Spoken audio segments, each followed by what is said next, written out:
The enemy commander smiled as the heavy iron door shut with a loud clang.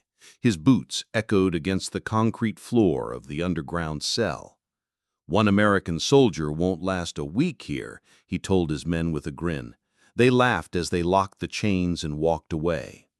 Inside that cold room sat Emily Ross, 28 years old, her hands tied but her eyes sharp. She didn't answer them. She didn't need to. She knew something they didn't know. The week ahead would not break her, it would break them. 3 nights later, the laughter outside her cell had grown quieter. The guards were beginning to disappear. By the 7th day, whispers spread through the stronghold. Something strange was happening inside Black Rock compound. The prisoner had stopped being the hunted. She had become the hunter. Emily Ross was not an ordinary soldier. Born and raised in the plains of Oklahoma, she grew up running through the wide hills and thick woods of the Red River Hills. Her childhood home was small, but the lessons she learned there were larger than life. Her grandfather, Thomas Ross, was a retired soldier who had served in Vietnam. He had seen war up close, not from a distance, and he knew the kind of survival skills that never made it into military textbooks. Every weekend, he took Emily out into the hills. He showed her how to move without leaving footprints, how to use the wind to mask her sound, how to make shelter with only branches and stone. "Little warrior," he often said, resting his weathered hand on her shoulder. "Survival isn't about gear or gadgets. It's about thinking sharper than the one chasing you. Use their strength against them. Never give up when they think you're beaten." Those words stuck in her like a seed planted deep. Her grandmother, Linda Ross, carried wisdom of her own. She wasn't a soldier, but she had Cherokee blood and had grown up in the ways of her people. She taught Emily to read the signs of the land. The way a bird flew could mean a stranger was near. The way the grass bent could show a hidden path. To Linda, nature spoke in quiet voices, and Emily learned to listen. By the time she turned 18, Emily's mind was sharp, her body strong, and her spirit unshakable. While others her age were just figuring out life, Emily enlisted in the army. She wanted to serve her country, but deep down she also wanted to prove herself worthy of her grandfather's name. Training broke many recruits, but Emily seemed to grow stronger the harder it became. Long marches, hunger, and sleepless nights didn't crush her, they sharpened her. When she was chosen for ranger training, the instructors quickly noticed she was different. While others stumbled in confusion during drills, Emily seemed to know where danger would come from before it appeared. She could read a battlefield like a hunter reads the woods. Her mix of instinct, intelligence, and calm under pressure earned her respect. But what truly set her apart was her double role, a soldier and a medic.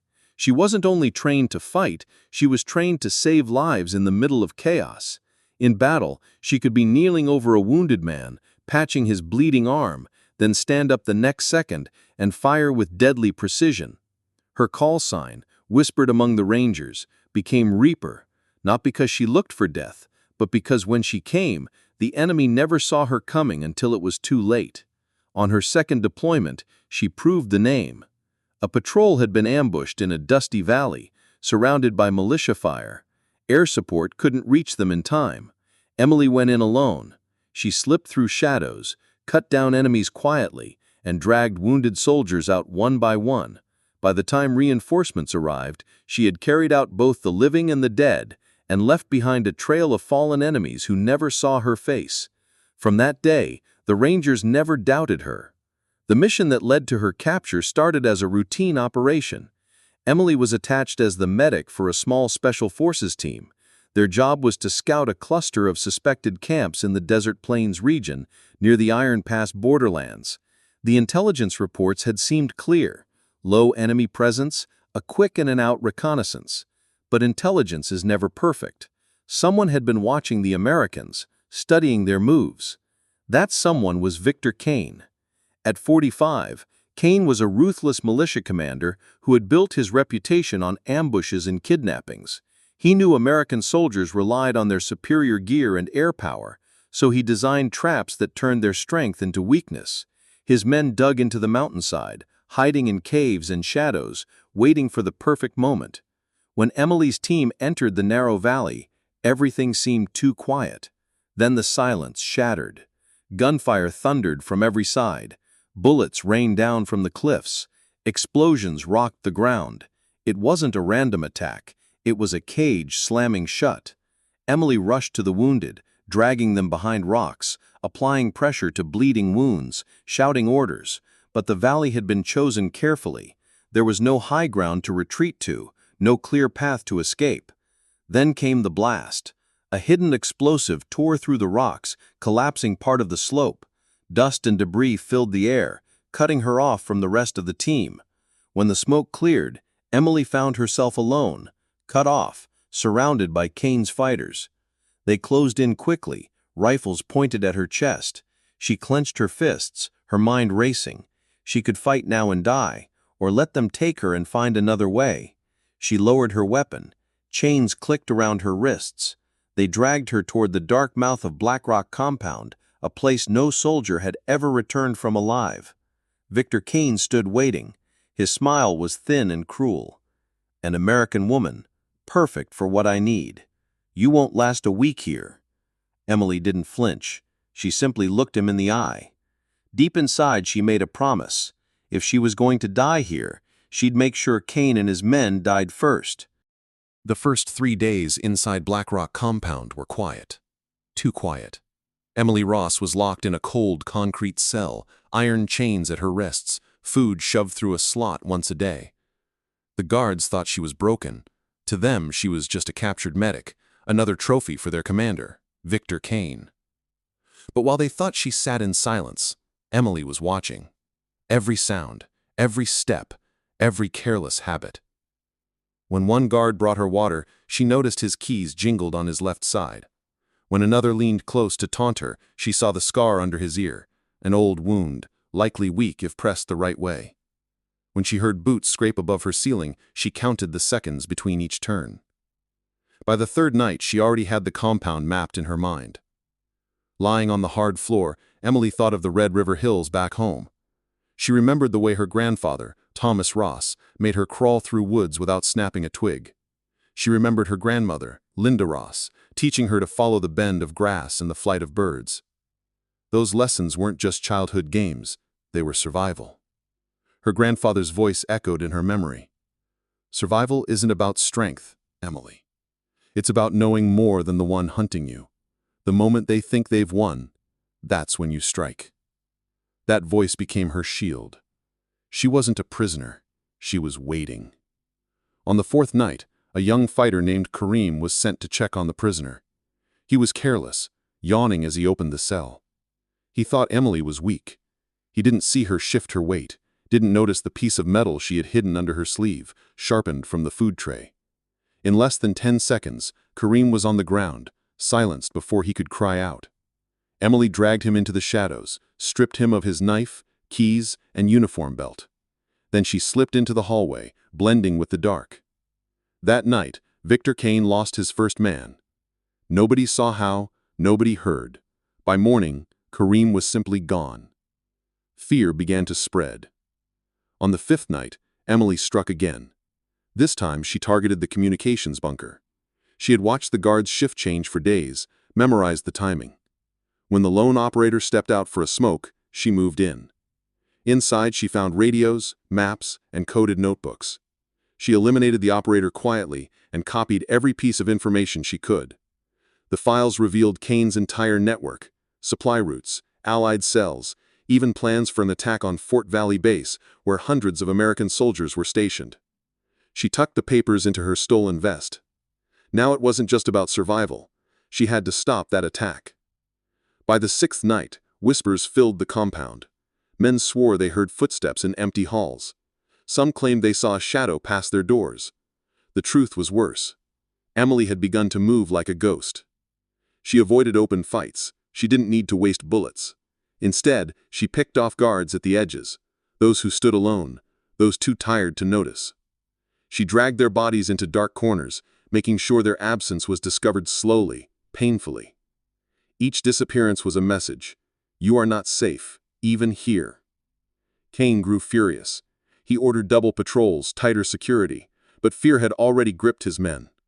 The compound, once loud with laughter and shouting, became a tomb of silence. Every man expected to be next. On the 7th day, Emily had created her own nest inside the maintenance tunnels. She had food stolen from storage, weapons taken from guards, and a plan forming in her mind. The files she carried confirmed Kane's plan. In less than a week, 3 militia groups would join forces to attack Fort Valley Base. If she escaped alone, the attack might still happen. But if she destroyed Black Rock Compound and carried out the intelligence, she could save hundreds of lives. Escape wasn't enough anymore. This was war. That night, she struck at the perimeter guards, 2 men who always dozed near the northern gate. She ended them quickly and cut off their radios. By morning, half the compound was in chaos. Some men refused to leave their posts. Others begged Kane to retreat. But Kane's pride wouldn't allow it. He said, "It's one woman. Find her and drag her here. She cannot fight us all." His words sounded strong, but his eyes betrayed doubt. He had underestimated Emily Ross. By now, Emily was no longer the caged prisoner. She was the shadow in their halls, the whisper in their ears, the fear in their sleep. She remembered her grandmother's lesson. Move like the wind, child. The enemy cannot fight what they cannot see. On the 8th night, she readied herself for the final step. With explosives pieced together from stolen supplies, she planned strikes that would cripple the stronghold in one sweep. Victor Kane thought he was holding a broken soldier. What he didn't know was that the Reaper had awakened, and she wasn't just escaping, she was coming for him. The 8th night fell heavy on Black Rock Compound. The air smelled of oil and dust. Victor Kane's men stood in trembling groups, rifles clutched tight, eyes darting at shadows. They had lost nearly half their fighters without a single gunfight. They whispered a name now, the Reaper. Kane slammed his fist against the command table. "She is one woman, one medic. You are trained soldiers. Stop acting like frightened children." But even as he shouted, he felt a chill. His men were breaking, and somewhere in the dark, Emily Ross was moving.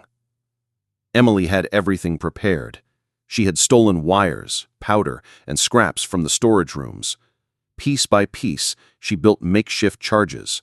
Not pretty, not perfect, but deadly enough. At midnight, she planted them across the compound. One in the armory, one in the garage, one near the communications room. She moved fast, her breath steady, her footsteps light. She remembered her grandfather's voice. The moment they feel safe, that's when you strike hardest. When the first explosion thundered, the night lit up like day. Flames burst from the armory, sending smoke and shrapnel into the sky. Seconds later, the garage went up, throwing burning metal into the yard. Panic spread like fire itself. Militia fighters screamed, running in every direction. Radios crackled, but carried only static. She had cut the lines hours earlier. Inside the tunnels, Emily stayed calm. She wasn't just escaping, she was dismantling the stronghold piece by piece. Victor Kane staggered from his bunker, rage boiling in his chest. The fires painted his face red. Around him, men shouted in terror, some dropping weapons, others fleeing into the hills. "This is my compound," he bellowed. "Stand and fight." But no one listened. Fear had swallowed discipline. Kane realized then he was alone in his own fortress. He turned toward the last hope, the backup radio hidden in the lower chamber. If he could call reinforcements, maybe he could salvage his empire. But he never made it. Emily was waiting. She had studied his habits, his routes. She knew exactly where he would run. As Kane rushed into the chamber, he froze. There she was, standing in the shadows, her eyes cold, her rifle steady. Papers lay spread on the table beside her, maps, codes, and files she had taken from his men. "You," Kane growled. "You were supposed to be broken." Emily stepped forward, her voice calm, almost quiet. "You were right about one thing. One American soldier couldn't last a week here." Kane sneered. "Then how?" "But I'm not just a soldier," she cut in, her tone like steel. "I'm a medic, a ranger, and I was raised to turn cages into weapons." The silence stretched. Then, with one sharp pull of the trigger, It ended. Victor Kane fell, his empire crumbling with him. 3 days later, a rescue helicopter swept over the burned remains of Black Rock compound. Smoke still curled into the sky, the walls cracked and broken. The pilot expected to find bodies, maybe wreckage. Instead, standing in the open yard was Emily Ross, alive, steady, holding a bundle of captured intelligence against her chest. When they landed, soldiers rushed out. The first words on the radio were disbelieving. "We came to rescue one prisoner. Instead, we found one woman who destroyed an army." Colonel David Brooks led the debrief. He flipped through the files Emily had brought back, pages of names, maps of safe houses, plans for the attack on Fort Valley Base. Hundreds of lives had been saved because she refused to give in. He looked at her, shaking his head in awe. "Sergeant Ross, what you did here is impossible. You didn't just escape, you conducted a full operation alone." Emily's answer was simple. "Sir, I did what any ranger would do. I adapted, I used what I had, and I finished the fight." News of her survival spread quickly through the ranks. To some, she was a hero. To others, a living legend. 6 months later, Emily Ross was promoted and offered a place in one of the Army's most elite units. But titles didn't matter to her. What mattered was the lesson she carried forward, the lesson she now taught to others. Back at training camps, young recruits listened as she told them not just how to shoot or march, but how to think, how to stay calm when the world collapses, how to use fear against the enemy, how to survive with nothing but grit and will. One evening, during a quiet lecture, she told her class, "The enemy thought a cell would hold me. They thought fear would break me. But cages can't hold a fighter who refuses to quit. Sometimes the hunted becomes the hunter. Sometimes the weakest in their eyes turns out to be the strongest." The room was silent, every soldier listening. Emily paused, then asked, "Have you ever been in a place where everyone expected you to break? That's the moment you find out who you are." Her eyes grew distant as she remembered the burning compound, the fear in Kane's men, the silence after his fall. "That's when you learn the truth," she finished. "The most dangerous warrior is the one underestimated." And in that truth lay the story of a soldier who turned captivity into victory. If you were touched by this story, please take a moment to like this video, subscribe to our channel, and join us in sharing good stories that matter. Thank you for watching. We'll see you in the next story.